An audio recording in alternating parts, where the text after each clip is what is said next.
Buongiorno, dobro jutro, guten Morgen, bon dì. Io ho fumato per 9 anni, dopo ho deciso di smettere di fumare. E il cuore mi domandava in che modo di fumare.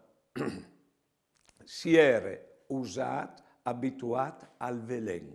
Pensa, c'è capacità no, di adattarsi anche al male. Mi contava Mariutte che assistò l'uomo per 4 anni, di dì e di notte, di modo che era impegnato 24 ore in dì, e dopo le venuta a mangiare e si sentiva disuedata proprio la sua vita.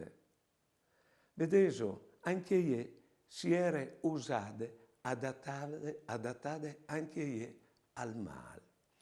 Conclusione, ho vindicato che qualunque robe brutte che vesti tocchianus, no o savarin adattarsi, frontale, passale e salta fur di quel male. Buone giornate e buone vite.